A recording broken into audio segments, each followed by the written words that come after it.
অপারেশনের আগে দুটো কিডনি দৃশ্যমানভাবে আছে রিপোর্টগুলোতে, অপারেশনের পরেই রিপোর্টগুলোতে দুটো কিডনি লাপাত্তা। অপারেশনের পরে মা যখন মারা গেল, ঢাকা মেডিকেল কলেজের ফরেনসিক বিভাগ জানালো যে তার দুটো কিডনি সার্জিক্যালি কেটে নেওয়া হয়েছে, ধরা পড়লো। তাহলে অনেক প্রমাণ, ডাক্তার একটা সময় দায় স্বীকার করলো, 300 টাকার স্ট্যাম্পে মুসলেকা দিল যে আমরা কিডনি অপ্রত্যাশিতভাবে কেটে ফেলছি, এটা আমাদের ভুল হয়ে গেছে। কার শরীরে লাগিয়েছেন, প্রশ্নটা এখানে। আর যদি অপ্রত্যাশিতভাবে কাটতেন দুটো কিডনি, একটা কাটতে আর একটা কেটে ফেলতেন, অবশ্যই আমার মায়ের কিডনি প্রতিস্থাপন করা যেত। কারণ আপনি প্রতিস্থাপন করেন, কোনো প্রভাবশালী বা ধনাঢ্য বা পলিটিক্যাল কোনো কারো হয়তো কিডনির প্রয়োজন ছিল, প্রথম দিকে মায়ের বিভিন্ন পরীক্ষা নিরীক্ষা করে দেখছে যে এই কিডনিটা অমুকের কিডনির সাথে মিলে যখন গেছে, তখন ডেকে নিয়ে এসে কোনো না কোনো ভাবে কিডনিটা প্রতিস্থাপন করে দিচ্ছে কারো শরীরে, হয় টাকার বিনিময়ে অথবা পদোন্নতির বিনিময়ে অথবা যেভাবে হোক হয়েছে।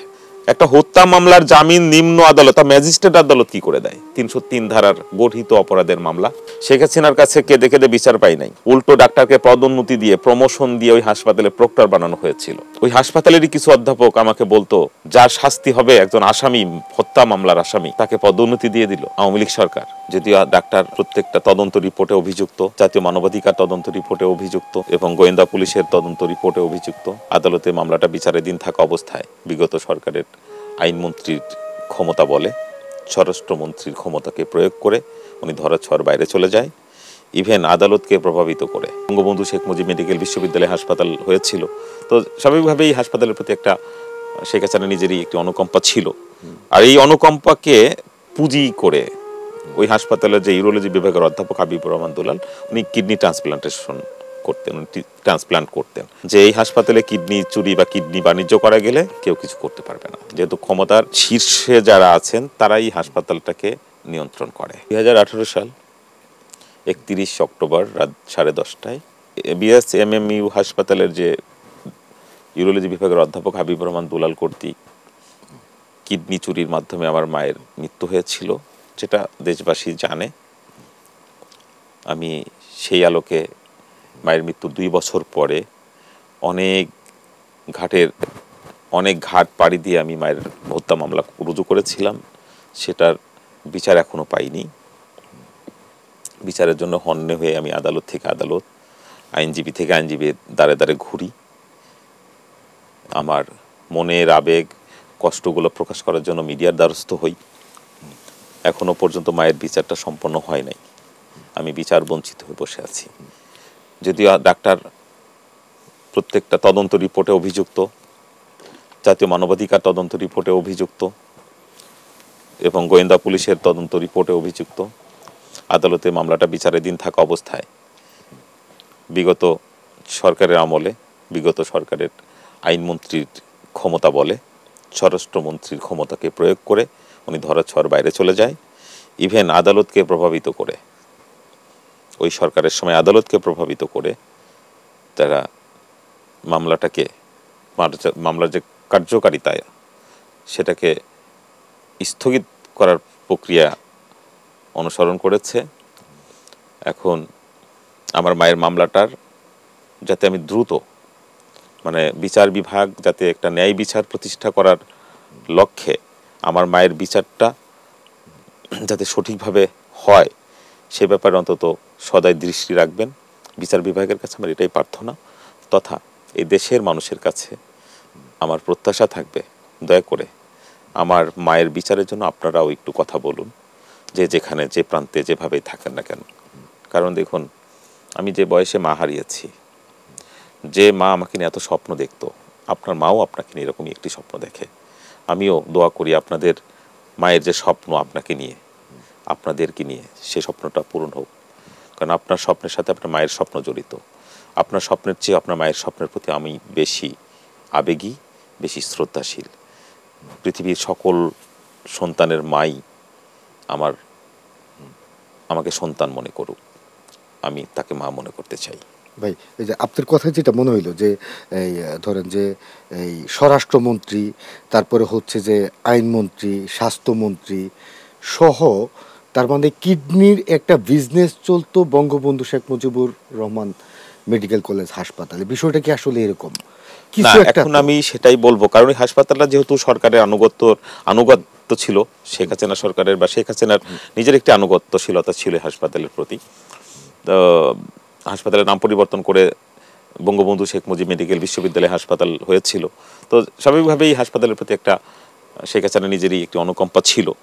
আর এই অনুকম্পাকে পুঁজি করে ওই হাসপাতালের যে ইউরোলজি বিভাগের অধ্যাপক হাবিবুর রহমান দুলাল, উনি কিডনি ট্রান্সপ্লান্টেশন করতেন, উনি ট্রান্সপ্লান্ট করতেন। তো উনি বুঝেছিল, আমার ধারণা যেটা, যে এই হাসপাতালে কিডনি চুরি বা কিডনি বাণিজ্য করা গেলে কেউ কিছু করতে পারবে না, যেহেতু ক্ষমতার শীর্ষে যারা আছেন তারাই হাসপাতালটাকে নিয়ন্ত্রণ করে। তো এটাই বিষয়টা, এরকম কিছুই ঘটেছে বলে আমার মনে হয়। তাহলে আমার মায়ের দুটো কিডনি, ঘটনার অপারেশনের আগে দুটো কিডনি দৃশ্যমানভাবে আছে রিপোর্টগুলোতে, অপারেশনের পরেই রিপোর্টগুলোতে দুটো কিডনি লাপাত্তা। অপারেশনের পরে মা যখন মারা গেল, ঢাকা মেডিকেল কলেজের ফরেন্সিক বিভাগ জানালো যে তার দুটো কিডনি সার্জিক্যালি কেটে নেওয়া হয়েছে, ধরা পড়লো। তবে অনেক প্রমাণ, ডাক্তার একটা সময় দায় স্বীকার করলো, 300 টাকার স্ট্যাম্পে মুসলেকা দিল যে আমরা কিডনি অপ্রত্যাশিতভাবে কেটে ফেলছি, এটা আমাদের ভুল হয়ে গেছে। তার মানে ডাক্তার, তো এটা ভুল হতে পারে না। ভুল যদি হতো, আমার প্রশ্নটা এখানে যে যদি আমার মায়ের দুটো কিডনি অপ্রত্যাশিতভাবে কাটা হতো, তাহলে এই ডাক্তার তো কিডনি ট্রান্সপ্লান্টেশন করেন, তাৎক্ষণিক আমার মায়ের অর্গান মায়ের শরীরে লাগিয়ে দিতে পারতো না, যে কেটে ফেলছি লাগিয়ে দিচ্ছি। মায়ের শরীরের জিনিস তো অকপটে লেগে যাবে, এটা ফেলে দেওয়ার জিনিস না, ফেলে দেওয়ার জিনিস না। আবার অপারেশন করলেন, সেই বস্তুটা আপনারা কোথায় রাখলেন? আমাকে দেখালেন না তো একবার, যে বললেন না কেন যে দুটো কিডনিকে কাটা হয়ে গেছে? বস্তুটা তো আমি পেতে পারতাম, যে আমার মায়ের বস্তুটা আমার কাছে থাকুক। আমার দেখালেন না কেন? দিলেন কোথায়? কোথায় গেল? এটা খেয়ে ফেলেছেন? কার শরীরে লাগিয়েছেন? প্রশ্নটা এখানে, যে জিনিসটা আমার দেখালেন না কেন? আমার মায়ের ভালো কিডনিটা আপনারা করলেন কি? ফেলে দিলেন? ফেলে তো দেন নাই নিশ্চয়ই, ফেলে দেওয়ার উদ্দেশ্যে কাটেনও নাই। আর যদি অপ্রত্যাশিত ভাবে কাটতেন দুটো কিডনি, একটা কাটতে আর একটা কেটে ফেলতেন, অবশ্যই আমার মায়ের কিডনি প্রতিস্থাপন করা যেত। কারণ আপনি প্রতিস্থাপন করেন, খালি লাগিয়ে দেওয়া খুবই সহজ একটা কাজ ছিল। মেডিকেল সায়েন্স সম্পর্কে তো অনেক ঘাড়ি হেঁটেছি। মার মৃত্যুর সময়, এই সময় থেকে প্রচুর ঘাটতে ঘাটতে এই ইউরোলজি বিভাগ সম্পর্কে যথেষ্ট অবগত এখন আমি জানি। সুতরাং ইন্টারন্যাশনালি এখন তো সার্চ করলেই সব পাওয়া যায়, ঠিক আছে। এআই ট্রিটমেন্ট চালু হয়েছে সারা পৃথিবীতে, চীন বাংলাদেশে নাকি চালু করতেছে। এআই ট্রিটমেন্ট চালু অচিরেই হয়ে যাবে, তখন রুগী মারা যাবে না, ভুল ট্রিটমেন্টে মারা যাবে না। ডাক্তার উদ্দেশ্য প্রণোদিতভাবে কাউকে মারতে পারবে না, কারণ এআই নির্ভুল চিকিৎসাই দিবে, বুঝছেন। তো যাই হোক, এখন আমি ডাক্তারের বিচারটা চাই, সবার আগে ডাক্তারের বিচারটা চাই। আমি অনেক দিন ধরে দাঁড়ে দাঁড়ে ঘুরছি, এই মা ছাড়া এই দুনিয়াতে আমার আসলে কেউ নাই। এই মাকে নিয়েই বাঁচতে চেয়েছিলাম, মায়ের নিয়ে যত স্বপ্ন ছিল, যে মা আমার স্বপ্ন পূরণ করতে চেয়েছে, এখন আমি মায়ের স্বপ্ন পূরণ করব, এটাই ছিল আমার মূল চাওয়া, কিন্তু সেটা পারি নাই। এখন হচ্ছে আপনি নতুন করে আবার মামলা করবেন। আমি নতুন করে মামলা তো আছে, এই মামলাটার যে গতি মন্থর হয়ে আছে, সেই জটিলতা থেকে আমি মুক্তি চাই, যে মামলাটা যেন সঠিক গতিতে বের হয়, চলে যায়, দ্রুত যেন সাজার দিকে চলে যায়, রায়ের দিকে চলে যায়। এটা ডাক্তাররা হাইকোর্টের মাধ্যম দিয়ে মামলাটার একটা স্থগিতাদেশের মতো করে রাখছে, মানে রিট করে এই করে রাখছে, যাতে করে মামলার কার্যক্রম আপাতত স্থগিত থাকে, স্থগিতা পড়ে আছে। এখন রিটটা দ্রুত নিষ্পত্তি হওয়াটা আমি আদালতের কাছে আমি প্রার্থনা করি, যে দ্রুত আপনারা নিষ্পত্তি করে দেন।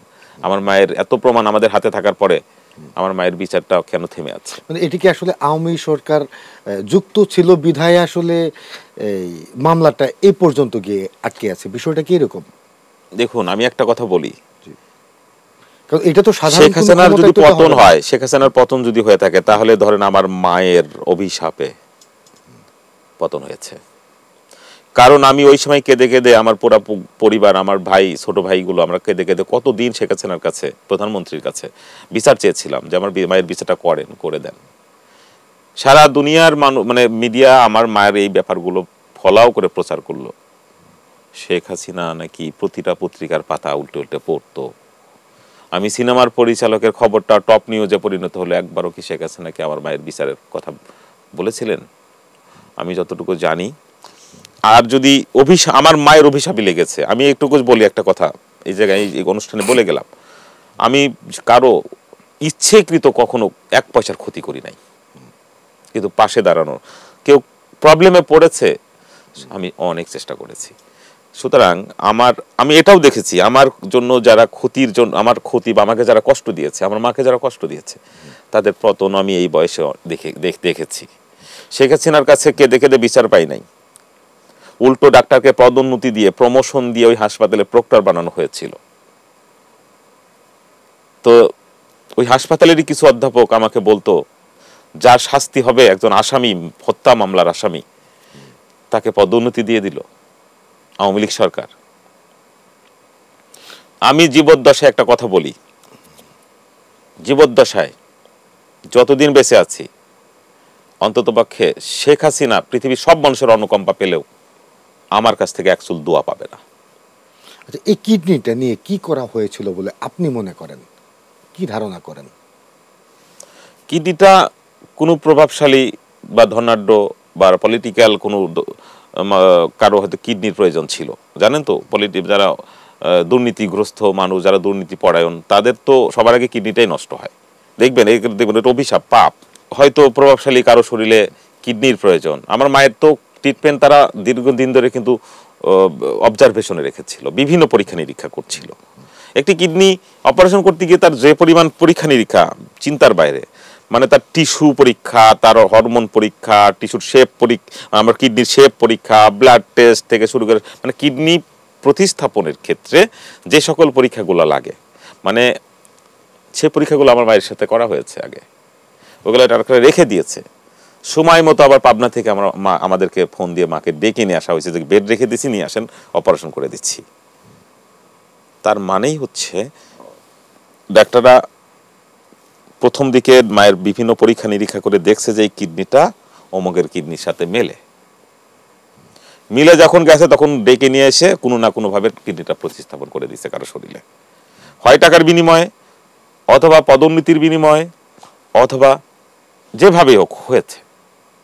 এরকমই আমি মনে করি মায়ের এই ঘটনাটাকে কেন্দ্র করে এই সরকার, এই প্রশাসন যদি একটি তদন্ত করে, ডাক্তারকে গ্রেপ্তার করতে হতে দেয়। হত্যা মামলা হওয়ার পরেও ডাক্তার জামিন পায় কি করে? একটা হত্যা মামলার জামিন নিম্ন আদালত, ম্যাজিস্ট্রেট আদালত কি করে দেয়? ৩০৩ ধারার গঠিত অপরাধের মামলা, ম্যাজিস্ট্রেট আদালত সেই মামলা দিয়েছিল, ওনার কি এখতিয়ার ছিল? আমি সবচেয়ে অবাক হয়েছি, ঢাকা মহানগর কোর্ট একজন ম্যাজিস্ট্রেট কি করে এই ৩০০ হত্যা মামলার মানে আসামিদেরকে জামিন দিল? জামিনটা প্রশ্নবিদ্ধ ছিল। কিন্তু তারপরে ডাক্তারকে একটা দিনও ধরলো না, জিজ্ঞাসাবাদ করলো না, একদিনও যদি পুলিশ জিজ্ঞাসাবাদ করুক, রিমান্ডে নিক। এই যে আমি বিচারগুলো থেকে যে বঞ্চিত গুলো হয়েছি, এটা স্বাধীন বিচার বিভাগ না থাকার কারণেই আমি বিচারগুলো পাই নাই। আমি কিন্তু বরাবরই সবসময় চেয়েছি বিচার বিভাগ স্বাধীন হয়ে যাক, স্বাধীন হয়ে যাক। বিচার বিভাগ শুধু স্বাধীনতা দিলেই চলবে না, জবাবদিহিতাও থাকতে হবে।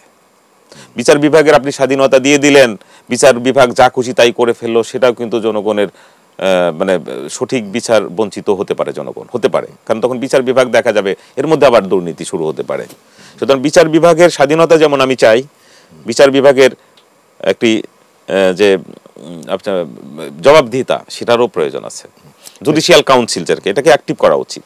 জুডিশিয়াল কাউন্সিল সঠিকভাবে যদি থাকে, তাহলে বিচারকরাও মানে প্রভাবিত হবে না। ভাই, আপনি রফিক সিকদার একজন চলচ্চিত্র পরিচালক, যে কারণে আসলে আপনার মায়ের বিষয়টা এতটা আলোচনায় এসেছে। হ্যাঁ, এটা আসলে সাধারণ মানুষের বেলায় কি হতো এটা আমি জানি না। তো এরকম অনেক মানুষ আছে যারা আসলে এই ধরনের বিভিন্ন ধরনের সমস্যা নিয়ে আসলে বিভিন্ন হাসপাতালে দৌড়াচ্ছে। হ্যাঁ, আপনি ক্যামেরায় যদি তাদের উদ্দেশ্যে কিছু বলতে চান সর্বশেষ। আমি দর্শকের কাছে আমি বিনয়ের সাথে একটি প্রার্থনা করতে চাই, তা হচ্ছে আমার মায়ের যে বিচার আমি চাচ্ছি 2018 সাল থেকে অদ্যবধি, হয়তো যতদিন বেঁচে আছি ততদিন চাইব, যতদিন না বিচার হয় ততদিন পর্যন্ত মায়ের বিচার আমি চাইব। কিন্তু আমার মায়ের বিচারটা যেন অতি দ্রুত আমি দেখতে পাই। আমার কাছে সকল তথ্য প্রমাণ আছে, আপনারাও জানেন, প্রমাণ আপনি ইউটিউবে সার্চ করলেই পেয়ে যাবেন।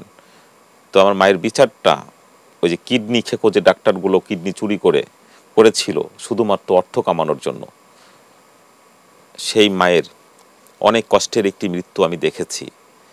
এখন বিচার না পেয়ে কাঁদছি আমরা, আমি আমার পরিবার। দয়া করে আপনারা একজন মায়ের সন্তান হিসেবে আমার মায়ের বিচারটা আপনারাও চাইবেন।